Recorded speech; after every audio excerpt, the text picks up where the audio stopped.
They say the darkest hour is just before dawn, but what if you never made it to dawn? What if something was watching you, not just from outside your window, but from the foot of your bed? In this terrifying tale, we unravel the origins of a creature whispered about in nightmares, feared across countless forums, and caught only in flickers between shadows, the Rake. And for one small town in Pennsylvania, the horror was only just beginning. The town of Still Hollow wasn't on any map that tourists followed. Hidden by dense forests and plagued by legends older than the country itself, it was the kind of place where folks locked their doors at sunset and left a porch light burning, not for burglars but for something else. Something older. Something hungry. It began, as these stories often do, with a strange sound in the night. 16-year-old Caleb Whitmore awoke on a damp July night, his shirt clinging to his skin with sweat. The electricity had gone out earlier that evening during a thunderstorm, and now his room was a sweltering box of silence and shadows. He reached out for his phone, its glow offering a pale blue comfort in the darkness. 1:42 a.m. He was about to roll over and try to force himself back to sleep when he heard it. A scratch. Light at first, like a fingernail running slowly across wood. Then another. Louder. Closer. He sat up in bed, straining his ears. His heart thudded like a drumbeat in his chest. It's just the tree branches, he told himself. The wind. The house settling. But then he heard it again. Not a scratch this time. A whisper. A voice, dry, rasping, and impossibly close, breathed out from the corner of the room. You're awake. Caleb's breath caught in his throat. He froze, his eyes wide in the pitch black. He reached for his phone again, thumb fumbling on the lock button. The screen lit up, and in that instant of light he saw it. At the foot of his bed. A shape. Long-limbed. Pale as bone. Its body hunched, emaciated, with limbs that bent in angles that defied logic.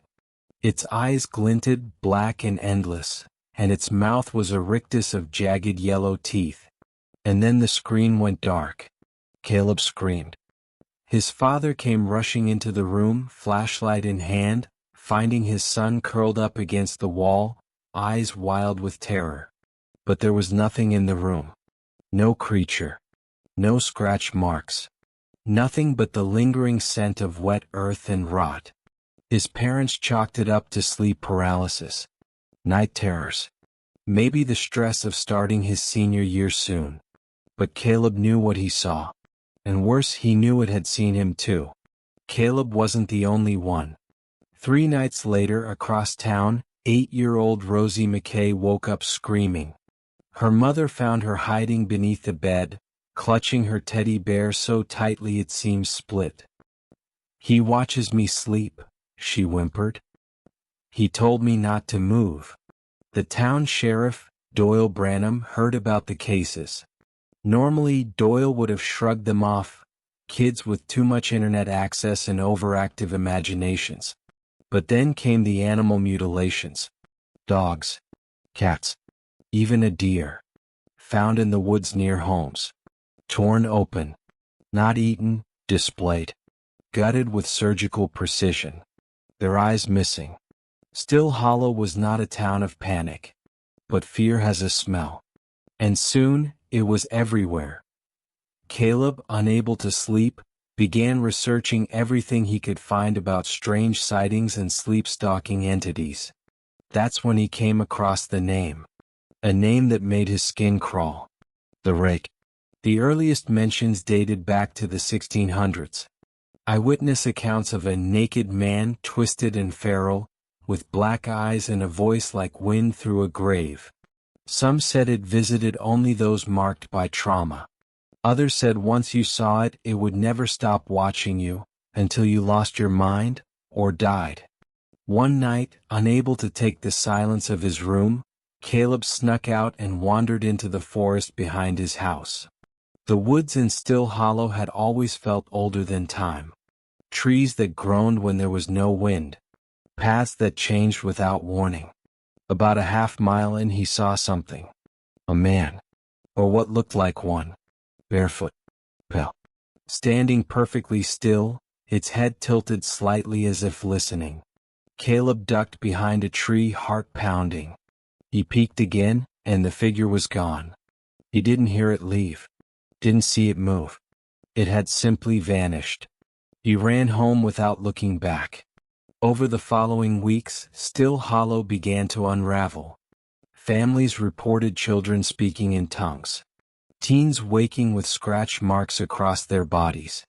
People swore they heard footsteps in their homes at night, slow, deliberate ones that stopped just outside their bedroom doors. One man, Elias Crow, an old war veteran, blew a hole through his front door with a shotgun, claiming a crawling demon was trying to come inside. His neighbors saw nothing. But they all smelled it: damp leaves, mold, and something like copper. Sheriff Doyle started patrols near the forest, but his men refused to go in after sunset.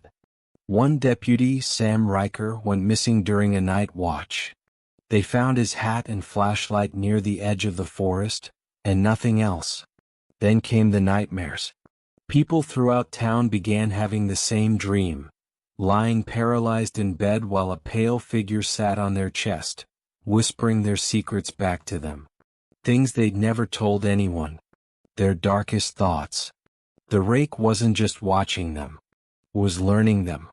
Driven by fear and obsession, Caleb decided to confront it. He pored over legends, scanned online forums, read tales of survivors, if you could call them that. One man in Arkansas claimed he'd driven the Rake away by surrounding his bed in a circle of salt, mirrors facing outward. Another said burning a lock of your own hair under a blood moon would sever its tether. Desperate and sleep-deprived, Caleb prepared. Salt, candles, mirror shards, a lock of his hair in a brass bowl. He waited until the next blood moon, which rose red and fat above Still Hollow like an open wound in the sky. At 2 a.m. he lit the candles.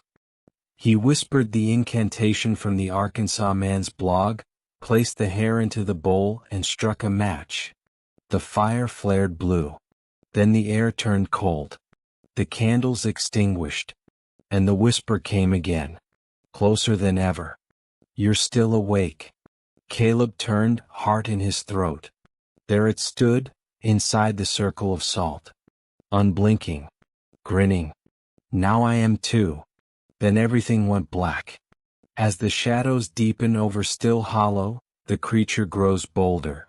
Caleb's attempt to rid himself of the Rake has only strengthened its presence.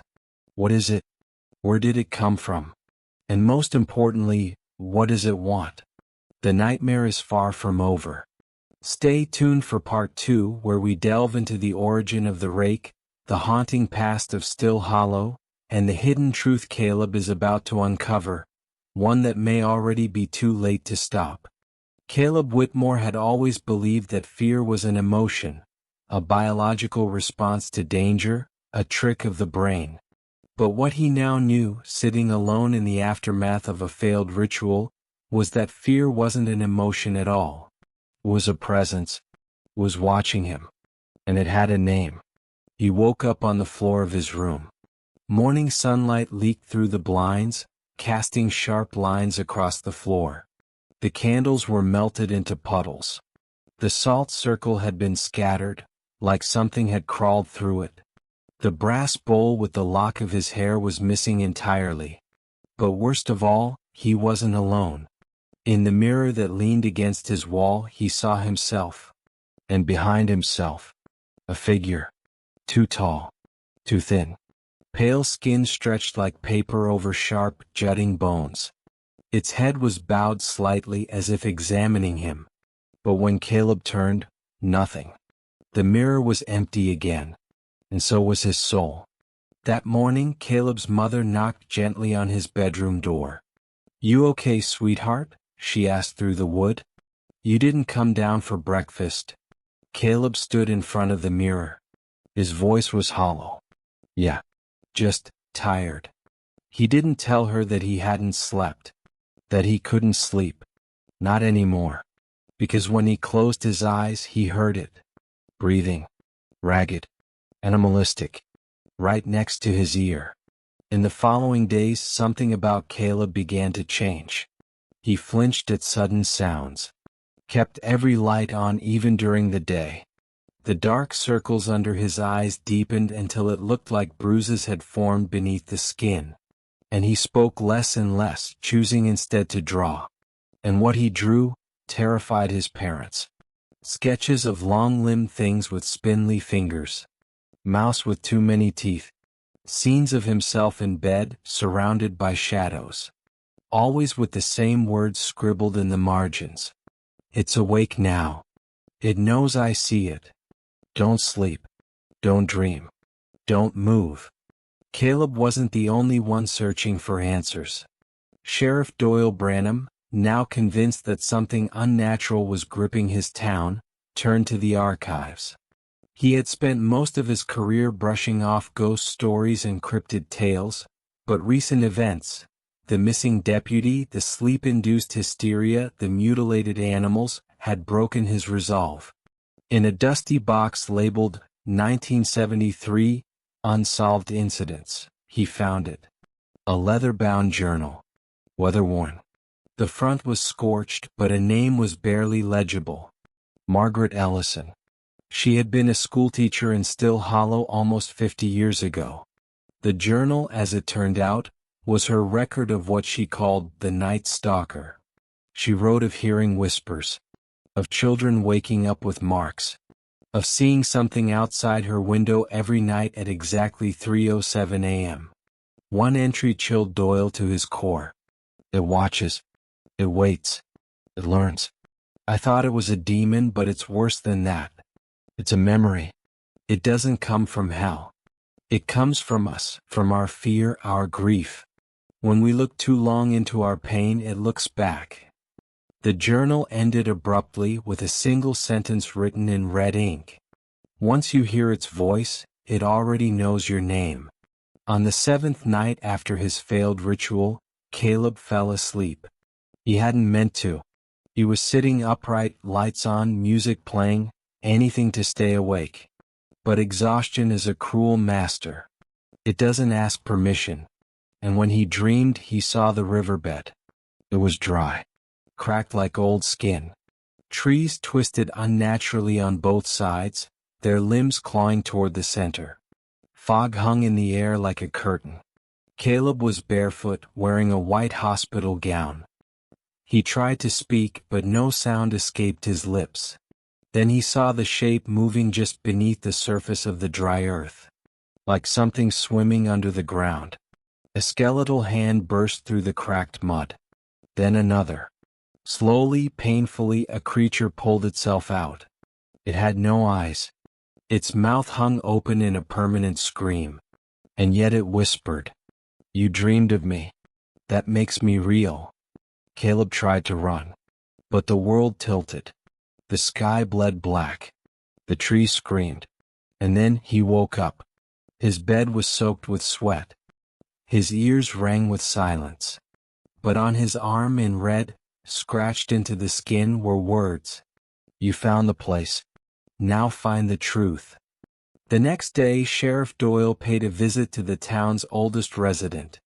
Geraldine Marsh, 91 years old and sharper than most men half her age. "Do you remember anything about a woman named Margaret Ellison?" he asked. Geraldine's eyes didn't waver. "She's the one who went mad," she said, voice gravelly. "Locked herself in the schoolhouse one night. Screamed about a man with no face. About bones beneath the floorboards." Doyle nodded slowly. "Do you remember where she lived?" Geraldine's lip curled slightly. "On the edge of Pine Hollow. House burned down in '75. But before that, she used to say the land was cursed. That something lived in the woods before Still Hollow was ever built." Doyle leaned forward. "What do you mean, something lived here?" Geraldine stared at him. "She said the native people wouldn't settle there. Said it was a place where the dead didn't sleep. A place where the wind talked back. Her eyes narrowed. She said it had a name. But you couldn't say it out loud or it would hear you. The words on his arm wouldn't fade. You found the place. Now find the truth.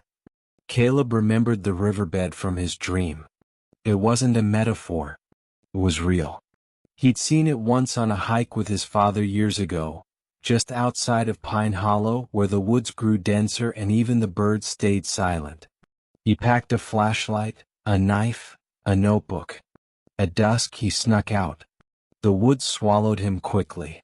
Every tree looked the same. Every sound was muffled. Time moved strangely, and after a while, he could have sworn he was walking in circles. But then he found it. The dry riverbed. Exactly like in his dream. He stepped down into the cracked soil. The air grew heavier. Static buzzed in his ears. And then he heard it. A heartbeat. Not his own. Slower. Deeper. Coming from beneath the earth. He fell to his knees and began digging with his hands. After only minutes, his fingers scraped something hard. What? He cleared the dirt. It was a hatch. Rusted. Covered in strange symbols carved into the metal. And when he touched it, his vision went black. In the darkness, voices whispered. Hundreds. Thousands. All at once. Screaming. Begging. Laughing. And at the center of it, one voice rose above them all. Welcome back. Caleb opened his eyes. It was still night. The hatch was gone. But in its place was a stone stairwell leading underground. He should have run. But he couldn't. His legs moved without command. Step by step. Deeper and deeper into the earth. The walls were covered in claw marks. Symbols etched in bone. And on the far wall, lit by a flickering lantern, was a mural. The Rake. Painted in blood. And beneath it, rows of names. Hundreds. Maybe thousands. Scrawled in different handwriting. His name was at the bottom. Written before he ever arrived. What is this underground place? Who painted Caleb's name, and how did they know he would come? The deeper he goes, the more questions rise like fog around him. But one thing is certain. The Rake is no longer content to watch. It's ready to feed. Stay tuned for part 3, where Caleb uncovers the horrifying truth behind Still Hollow's founding, and why the Rake has chosen him as its final witness. The stairs seemed endless.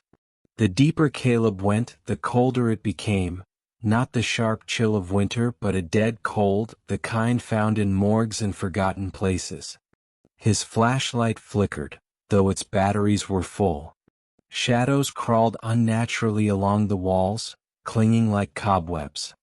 The mural of the Rake stayed burned into his mind, its long limbs arched in a grotesque stance, its eyes absent, yet somehow seeing. And those names below it, his name. Written in blood, or ink, or something else entirely. How could they have known he'd come? Each step forward felt like walking into a grave. Caleb couldn't turn back. It wasn't just the pull of curiosity, it was the heavy weight of inevitability. As though his very presence was not only expected, but required. The stairs ended in a circular stone chamber. Rotted candles lined the edges, long extinguished. In the center stood a stone slab like an altar, stained with something dark and dry. Carvings surrounded it, words in a language that writhed under his gaze, letters rearranging themselves, almost breathing. But it wasn't the altar that caught Caleb's attention. It was the mirror. Tall, oval, framed in rusted iron. The glass was black, not a reflection but a void. Something pulsed behind it as if the mirror itself had a heartbeat. He moved closer. And the mirror spoke. Not in words. In thoughts. Emotions. Screams of children. Moans of the dying. Footsteps on creaking floors. The sound of breathing that wasn't his own. Then a single word crystallized from the chaos. Witness. The mirror shimmered, and Caleb saw. He wasn't in the chamber anymore. He stood in the middle of a dense forest at night. The moon hung low and red above him. Figures stood in a circle around a bonfire, hooded, chanting. A woman stepped forward. Margaret Ellison. Younger, terrified, holding a book bound in stitched skin. She was trying to stop them, screaming at them to listen. It isn't a god. It's a wound. A tear in the world. It feeds on fear. But they wouldn't listen. They wanted power, protection, immortality. The Rake promised them safety in exchange for obedience. So they offered a child. A small boy, gagged and wide-eyed, was brought to the center. Margaret tried to intervene. The cult leader, the mayor of Still Hollow, slit the boy's throat with a stone blade. His blood soaked the soil. And then, it came. Crawling from the trees. Teeth like broken glass. Limbs that bent the wrong way. It didn't speak. It simply watched. Then it vanished. The forest grew still. And Margaret fell to her knees, sobbing. You've invited it in, and it never leaves. Caleb fell back from the mirror, gasping. His head throbbed. His skin was damp with sweat. He now understood. The Rake wasn't just a monster. It was a consequence. Born from human evil. Given shape by desperation and violence.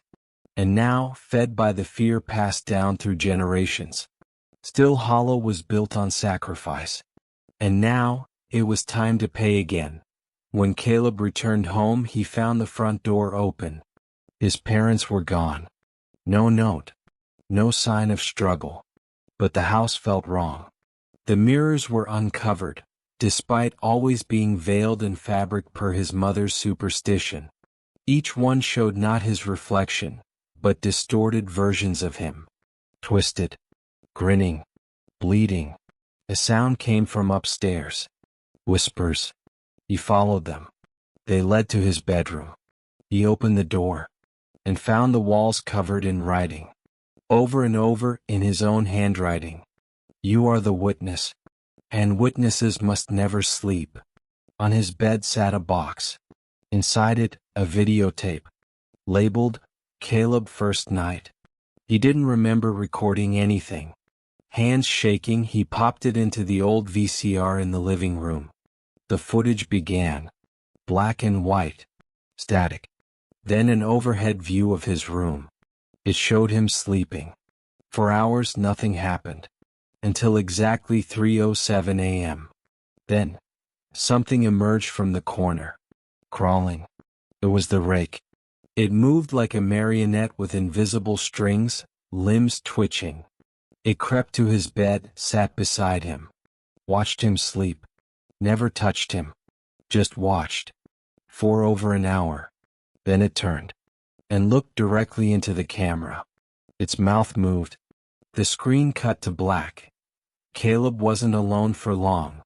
That night, Sheriff Doyle banged on his front door. Kid, he said, looking pale and exhausted. I found something. We need to talk. They sat at the kitchen table. Caleb told him everything, about the dream, the riverbed, the chamber, the mirror. Doyle nodded slowly. I think the town's been protecting it, not fighting it, feeding it. He slid a photograph across the table. Faded. A group of men in suits. Behind them, the sign for Still Hollow's original town hall. One of the men was unmistakable. Mayor Elijah Barnes. The same man from the memory in the mirror. He was the founder of Still Hollow, Doyle said. And according to this, he also founded a church that was burned down under mysterious circumstances. That altar you saw? It's under the old church. Caleb felt his chest tighten. It's not over, he whispered. Doyle stood. No. It's just beginning. At night, Caleb tried to stay awake. But exhaustion is cruel. It steals hours. And when he woke up again, he wasn't in his bed. He was in the woods. Naked. Freezing. The rake stood before him, back turned. It was whispering into the soil. When it turned, its face was blank. It reached out and touched his chest. Visions exploded in his mind. People screaming. Margaret being dragged into an asylum, still raving about wounds in the world. Children disappearing. Sheriff Doyle's own daughter missing for 5 years, her face screaming from behind a mirror. And finally, Caleb's parents, tied to trees, eyes wide with terror, still alive. And the rake was waiting for Caleb to choose. The rake's voice filled his head like broken glass. You found the truth. You woke me. Now feed me. A blade appeared in Caleb's hand. A vision shimmered beside him. His parents, gagged, pleading silently. Sacrifice, the rake hissed. Or I feed on all. Caleb screamed. But the forest swallowed it. He dropped the blade. I won't, he said. I won't become what you are. The rake tilted its head. And then it smiled. Still hollow is beginning to rot from the inside. The rake is no longer content with shadows. The line between dream and reality has broken. And Caleb has made a choice. But refusing the rake comes with a price. In Part 4, the full extent of the town's pact will be revealed, and the true horror behind the word witness will come to light. When Caleb opened his eyes, he was back in his bed. Morning light leaked through his window, but something was wrong. There was no sound. No birds. No wind. No life. He ran to the window and looked outside. The neighborhood looked the same, but eerily still. Cars sat in driveways, doors ajar. Sprinklers ran on empty lawns. But no people. No movement. He stepped out onto the porch. The sky was too gray for morning. The air too heavy, like the calm before a thunderstorm that never comes. Then he saw it. Every mirror, every reflective surface in town, windows, puddles, even the shine of metal, had gone black. Oozing. And in each one just barely visible, the rake. Waiting. Watching. Caleb wandered to Main Street. It was empty. Shops were open. Radios played static. TVs flickered with dead channels. But there were no people. Only remnants. Coffee half drunk on diner counters. Still steaming plates of food. A purse dropped in the middle of the road. Still hollow had been hollowed out. He found Sheriff Doyle at the station, half mad and pacing. They're gone, Doyle muttered. All of them. Everyone. One night and they're just gone. I told it no, Caleb said, heart pounding. It wanted me to sacrifice someone. I refused. Doyle stopped. Looked at him like he was already a ghost. Son, the rake don't take kindly to no. That thing is hunger wearing a face. Refuse it, and it devours everything around you.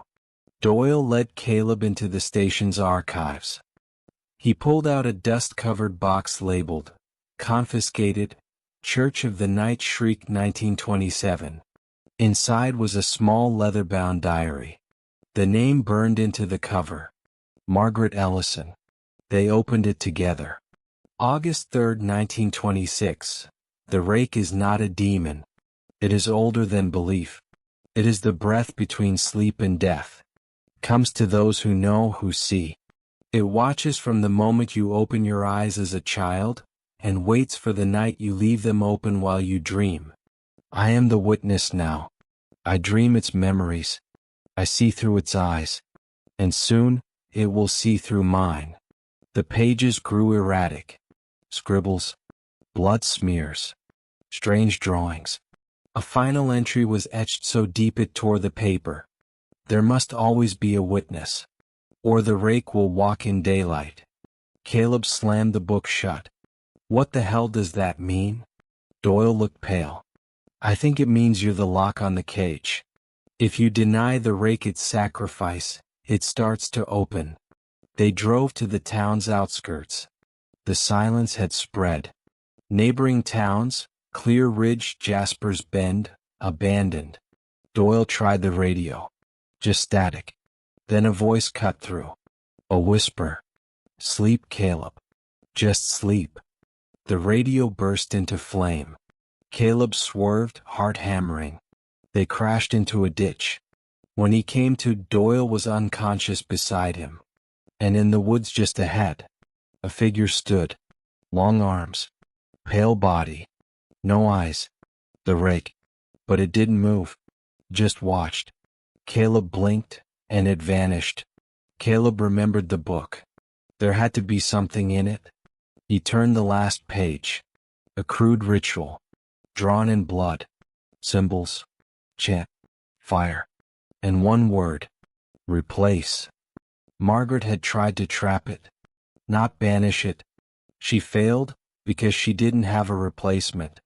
A new witness. Someone to take her place in the Rake's gaze. Caleb stared at the fire. Then looked at Doyle. No, Doyle said, stepping back. Don't you dare. I can end it, Caleb whispered. It'll have me. No more towns. No more sacrifices. Just me. Caleb, if you trap yourself in there, you'll never dream again. You'll be its mirror. He smiled faintly. Maybe that's enough. They found refuge in the church ruins Margaret had tried to burn down. The altar was still there, now cracked and blackened. Symbols lined the walls, shifting in the corner of Caleb's vision. He refused to sleep. Every time his eyes fluttered, he heard voices. Whispers of those taken. Crying children. His mother's voice. His father screaming. Each time the urge to give in grew stronger. But he wouldn't, because if he did, the Rake would come through completely. As night fell, the town's fog thickened, turning red under the moonlight. The shadows grew too long. And then, Caleb found it. A message scrawled on the walls of the church in something fresh. Let me in. One life for the many. He turned to Doyle. I'll do it. I'll give it what it wants. Doyle's eyes widened. You can't. That's what it wants you to think. But each sacrifice feeds it, strengthens it. It doesn't stop. It just waits until the next witness is born. But if I don't, everyone disappears. Again. Doyle pulled out his revolver and placed it on the altar. I won't let you become it. We find another way. We break the chain. Caleb remembered the book. There had to be something in it. He turned the last page. A crude ritual. Drawn in blood. Symbols. Chant. Fire. And one word. Replace. Margaret had tried to trap it. Not banish it. She failed, because she didn't have a replacement. A new witness. Someone to take her place in the Rake's gaze. Caleb stared at the fire. Then looked at Doyle. No, Doyle said, stepping back. Don't you dare. I can end it, Caleb whispered. It'll have me. No more towns. No more sacrifices. Just me. Caleb, if you trap yourself in there, you'll never dream again. You'll be its mirror. He smiled faintly. Maybe that's enough. The symbols were drawn. The fire lit. Caleb stood in the center of the circle. He closed his eyes, chanted the words from the diary, and waited. The Rake appeared, not with violence, but stillness. It walked into the circle slowly, no growl, no rush, just presence. It reached out, placed a hand on Caleb's face, and whispered, "Witness." The fire surged. The mirrors around town shattered. It had been 3 months since Still Hollow woke from the nightmare no one remembered. Life moved on. Children returned to school, lawns were mowed, Sunday barbecues resumed. But Sheriff Doyle remembered. He always remembered. Sometimes when he passed Caleb's old house, he'd feel something off. Lights flickering in the attic. The air colder than it should be. Reflections in the windows that didn't match the angle of the sun. One evening, as he sat alone in his cruiser, A voice came through the radio. "Are you awake, Doyle?" He dropped his coffee. "He's here," Doyle whispered. "Not the rake. Kill." Doyle visited the cemetery on the edge of town, where the last witness, Margaret Ellison, had been buried. The headstone was gone. In its place was a mirror bolted into the earth, etched into its frame. "He watches now." Doyle peered in. At first he saw only himself. But as his breath fogged the glass, the reflection changed. A pale boy with sunken eyes and no mouth stared back. Not Caleb as he'd been, but as he was now. An echo of memory and hunger. Behind him, the rake lingered. Still there. Still waiting. Miles away in the neighboring town of Redfern, a young couple named the Whitmans moved into a modest home with their 5-year-old daughter, Lily. They had no idea what Still Hollow was. No clue about the rake. No memory of ever having heard the name Caleb Wren. But their daughter? She started talking to someone at night. An imaginary friend, they said. They caught her whispering in the dark.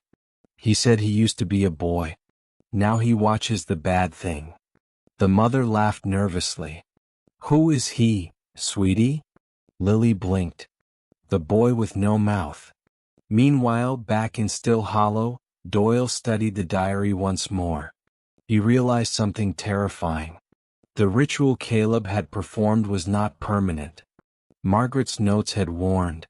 The witness must remain seen, must remain remembered. If the world forgets, the binding unwinds. Doyle tried to warn the town, but the mayor dismissed him. The church was demolished for a shopping plaza. The diary was locked in a government facility. And as people forgot Caleb's name, the shadows grew longer. The silence returned. Redfern's sky darkened without warning one night. No stars. No moon. Only a sliver of white, like a crack in the heavens. Lily screamed from her room. When her parents ran in, she stood facing the mirror, pointing. "It's coming through." Her mother looked and saw nothing. But Lily was trembling. "He can't hold it anymore." That night across Redfern, people forgot how to dream. They slept like the dead. No tossing, no turning. Just stillness. And watching them from cracks in the walls, from the backs of their minds. Us. Not the rake's. Caleb's. He was no longer just a boy. He had become part of it. In a last, desperate attempt, Doyle returned to the church ruins. Only rubble remained. But beneath the foundation he found a chamber. A mirror framed in bones. A doorway. He stared into it, and for the first time he saw the truth. The rake was not one being.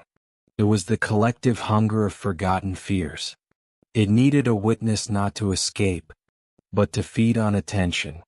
Like a story, a myth, a video. The more you knew about it, the more it knew about you. Some say that after Doyle entered the chamber he never returned. Others say he left a final message on an old tape recorder. There must always be a witness. You looked too long. You listened. Now it knows your name. And now, you do too.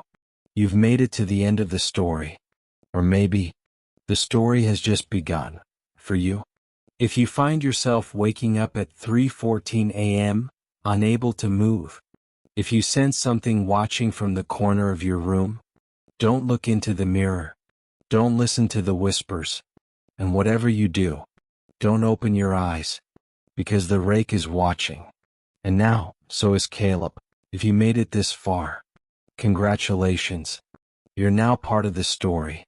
But beware. Some stories don't end. They just wait, in the dark, for someone else to open the door. If the rake, or Caleb, comes for you tonight, try not to scream. It only makes them smile. If you enjoyed this tale, make sure to like, share, and subscribe for more stories that crawl under your skin and whisper in your dreams. And remember, the scariest monsters aren't the ones hiding under your bed. They're the ones that watch you sleep. Until next time. Stay awake. Stay afraid.